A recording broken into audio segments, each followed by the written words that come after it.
고덕 그라시움 아파트 사태가 우리 세상 사람들에게 알려진 것은 지난 4월 1일 택배 노동자들이 비상 출입 제한 요구에 그렇게 배송하기 힘들다 이런 것을 알리면서 모든 사람들이 알게 되었습니다. 그렇게 시작해서 이미 많은 시간이 지났고 거의 이제는 한 달의 시간이 다가오고 있습니다.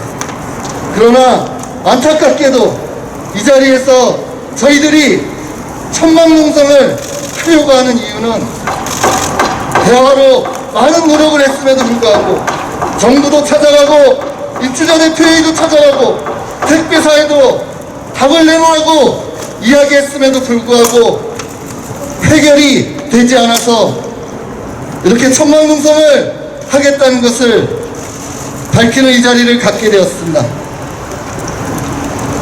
저희들이 지난 한 달 동안 확인한 것은 이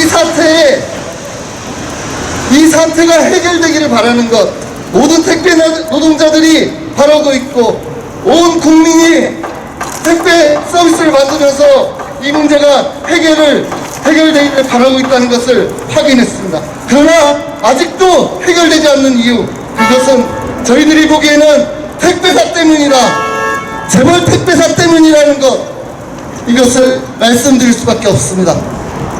이 재벌 택배사 중에서도 바로 CJ 대한통이다, 이렇게 말씀드릴 수밖에 없습니다. 재벌 택배사가 책임을 져야 되는 이유는 지난 다산 신도시 때부터 그리고 이번 고덕 그라시움 아파트에 이르기까지 택배 서비스를 제공하는 그 주체가 택배사이기 때문입니다. 그리고 이 나라의 택배 물동량의 절반을 차지하는 CJ 대한통운이 가는 길이 그 택배 문제들이 해결되는 길이었기 때문에 CJ 대한통운에 해결하라고 하는 것입니다. 2018년 다산 신도시 사태가 시작되면서 이 아파트 공원화 문제는 사회적 문제로 대두됐습니다. 많은 사람들이 잘 해결된 줄 알고 있었습니다. 그러나 지금 이 시각에 저희들이 확인한 것은 그 다산 신도시가 아직도 해결되지 않았고 거기서 일하고 있는 우리 택배 노동자들이 손수레로 배송하고 저상탑차로 배송하면서 고통을 호소하고 이번 참에 반드시 해결되기를 바란다는 것을 다시 한번 확인할 수 있었습니다. 그렇다면 2018년 왜 해결되지 않았는가? 당시에 CJ 대한통운이 저상탑차로 손수레 방식으로 해야 된다고 이야기했기 때문에 그렇게 정리된 것입니다. 고덕 그라시움에서도 저상탑차로 손수레로 배송하라고 입주자 대표에서 요구하는 것은 이 다산 신도시에 사례가 있기 때문이고 CJ 대한통운이 그렇게 합의했기 때문에 이야기하는 것입니다. 저희는 이 CJ 대한통운이 저상탑차와 손수레 배송을 요구하는 것은 우리 노동자들의 뼈를 깎고 고수를 갈아넣는 그런 행동이라고 생각을 합니다. 이 옆에 보이시는 탑차, 저 차량이 저상탑차입니다. 저 안에 하루에 300개 가량의 물건을 집어넣고 저 안에 들어가서 200여 세대, 300여 세대를 방문하는 과정에서 하루에 수백 번을 오르락내리락 하면서 일을 해야 된다. 저 안에 눈에 보기만 해도 허리를 굽혀서 어떻게 일할 수 있겠습니까? 저희들 1년 365일 동안 저 안에서 일을 해야 됩니다. 그게 싫으면 하루에 200m, 심지어는 1km 가까이 되는 고덕 그라시움 아파트를 걸어서 수레로 배송을 해야 됩니다. 이게 사람이 할 수 있는 노동입니까? 이것을 CJ 대한통운이 강요하고 있는 것입니다. 저희들은 특수고용 노동자입니다. 특수고용 노동자이기 때문에 이 같은 상황으로 내몰리고 있다라고 저희들은 생각합니다. 만약에 저희가 근로자였다면 CJ 대한통운이 엄두라도 낼 수 있었을까 이렇게 생각을 합니다. 노동시간 지켜야 되고 노동강도 지켜야 되고 산업안전 지켜야 되고 엄두도 내지 않았을 거라고 생각합니다. 저희 노동조합이 특수고용 노동자도 노동자라고 주장하기 시작할 때 미처 힘이 없던 상황에서 2018년 다산 신도시에서 사례가 만들어지니까 그것을 지금까지 그대로 이어오고 있는 것입니다. 이제 CJ에 대한 토론이 바로 잡아야 됩니다. 지난해 산업안전 보건법이 개정되면서 특수고용 노동자에 대해서도 적용받게 되었습니다. 그에 따르면 근골격계의 질환을 유발하는 그런 작업 요건은 즉시 개선 조치를 해야 되는 것, 이것이 원청 사업자의 의무로 되어 있습니다. 노동부가 나서서 이것을 지적하고 이것을 개선할 것을 요구해야 됩니다. 그리고 그렇게 개선되지 않으면 법을 위반하는 행위로 처벌을 해야 됩니다. 저희들은 이렇게 할 때 CJ 대한통운이 보편적 서비스 제공하는 데서 아파트 공원하는 어려움이 있고 그것을 지금과 같이 저상탑차로 그리고 손수레로 배송하면 법을 어기는 것이고 그래서 부가요금을 받든가 아니면 안전을 강화해서 지상 출입을 가능하게 하든가 이런 얘기를 입주자 대표회의에 공식적으로 전달할 수 있을 거라고 생각을 합니다. 그렇게 해야 이 문제는 해결이 됩니다. 지금 저상탑차로 고통받는 우리 택배 노동자가 저희들이 집계하기로는 2,000에서 3,000명 정도 될 것이라고 생각합니다. 아파트 공원화 추진 더욱더 확산될 것이라고 저희는 생각합니다. 더 많은 노동자들이 이 고통에서 시달리는 것을 이 노동조합은 더 이상 지켜볼 수가 없습니다. 지난 25일 저희 정기대의원대에서 이 문제를 어떻게 해결할 것인가를 토론하는 과정에서 저상탑차로 아파트 공원 지하로 배송하고 있는 대의원 동지들이 눈물로 호소를 하면서 이번 참에 이 문제 꼭 해소됐으면 좋겠다, 너무나 힘들다 이렇게 호소했습니다.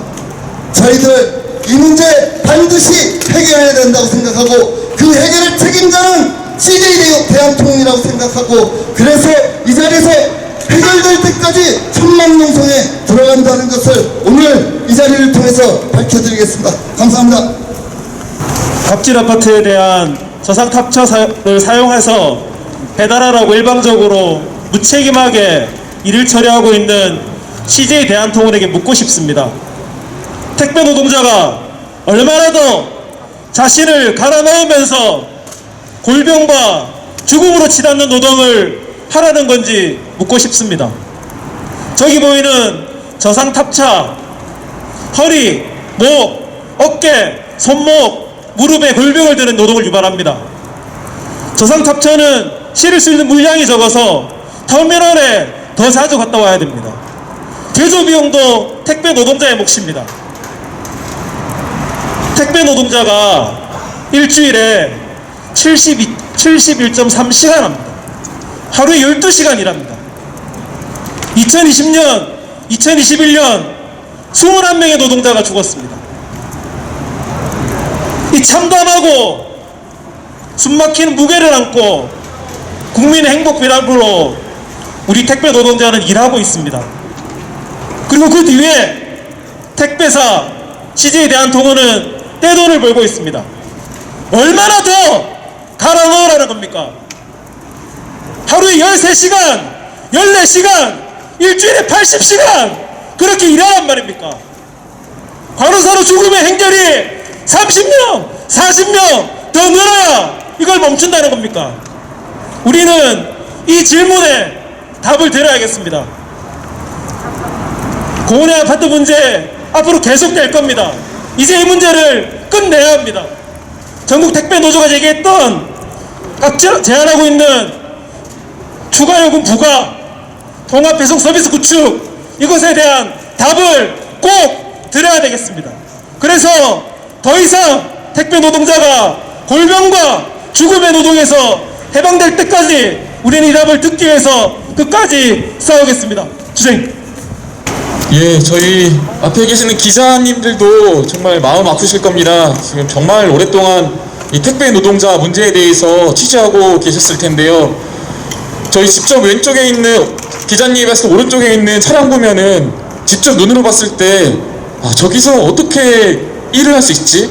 다 이런 생각이 드셨을 겁니다.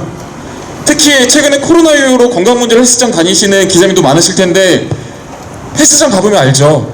저런 데에서 저렇게 일종의 데드리프트 같은 자세로 움직이면 허리 바로 나갑니다. 아시겠지만 저런 상태로 허리를 굽힌 상태로 생수 들고 무거운 물건 들면은 며칠 지나지 않아서 택배 노동자분들 허리 디스크 증상이고 물고 정말 몸이 안 좋아집니다. 다 알고 계실 겁니다. 그럼에도 불구하고 사회가, 택배사가, 정부가 이 문제를 방치하고 있는 것에 대해서 온 국민이, 온 시민이 분노할 수밖에 없는 이유입니다. 택배사 정말 너무 비겁합니다. 고덕 그라시움 아파트 문제 당사자입니다. 어느 누가 택배 노동자 개인과 아파트 입주자만의 문제라고 생각하겠습니까? 택배 노동자는 이 택배사 이름이 적힌 조끼를 입고 고객이 택배사와 계약한 물건을 배송하고 있습니다.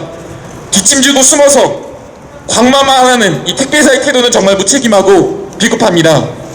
택배 노동자에게 계속 부담을 지우는 지금의 상황을 개선해야 될 책임이 택배사에게 분명히 있습니다. 그라시암 아파트 문제, 정말 노조에서 택배 노동자분들이 합리적인 개선 방안을 계속 얘기를 해왔습니다. 그럼에도 불구하고 이 아파트 대표자 회의에서 대화를 계속 거부를 했을 때 왜 택배기사들이 온전히 책임을 져야 됩니까? 택배사가 분명히 나서야 됩니다. 이런 여러가지 대안들을 아파트에서 일방적으로 받아들이지 않는 상황에서 택배사가 할 수 있는 것들 분명 많습니다. 추가 요금 부과하는 거 정말 많은 시민들, 노조들 얘기를 했었죠. 어렵지 않을 겁니다. 그리고 이미 많은 여러가지 다른 공간에서도 충분히 합리적으로 할 수 있는 방안이라고 나오고 있습니다. 그리고 아까 전에 저희 부위원장님께서 얘기를 하셨던 것처럼 근본적으로 특수고용 노동자라는 가장 근본적인 문제도 있습니다. 원청 택배사가 이 지금의 고덕 그라시움 아파트만이 아니라 이전에도 택배 노동자들의 문제에 대해서 외면하고 뒷짐지고 간망하고 있던 것은 택배 노동자가 특수고용 노동자라는 이 말도 안 되는 사항에 놓여있기 때문입니다. 누가 보더라도 택배 노동자는 근로기준법에 적용을 받아야 되는 엄연한 노동자입니다. 그 부분에 대해서 고용노동부가 적극적으로 나서서 택배 노동자들의 노동 권리 보장해야 됩니다. 다음 주 화요일에 안경덕 고용노동부 장관 인사청문회가 있습니다. 그 자리에서도 국회는 이 택배 문제에 대해서 반복되는 택배 지상 출입 문제에 대해서 장관 후보자가 어떻게 대책을 마련할 것인지에 대해서도 충분히 검증받고 질타하고 대책을 촉구하는 그런 자리도 되어야 할 것입니다. 그리고 그 이전에 고용노동부가 당장 나서서 이 문제에 대해서도 중재를 하고 무엇보다 택배사가 적극적으로 나서서 이 문제를 뒷짐지고 관망하는 것이 아니라 책임지고 해결해야 될 모습을 보여줘야 될 것입니다. 전 국민이 보고 있습니다. 코로나 이후로 이 택배 노동자 문제에 정말 많은 시민들이 마음 아파하고 있습니다. 전국의 시민들이 마음 아파하는 이 문제, 택배 노동자의 과로 문제, 노동권 문제를 해결해야 된다고 목소리를 높이고 있는 이 문제, 택배 노동자가 존중받고 노동자로서 떳떳하게 건강한 노동을 할 수 있어야 우리 사회도 코로나19를 슬기롭게 극복해 나갈 수 있을 것입니다. 택배 노동자의 문제가 우리 사회 모두의 문제인 이유입니다. 이 문제가 해결될 때까지 차별대를 비롯한 시민사회도 끝까지 택배 노동자 곁에서 함께하겠습니다. 이상입니다.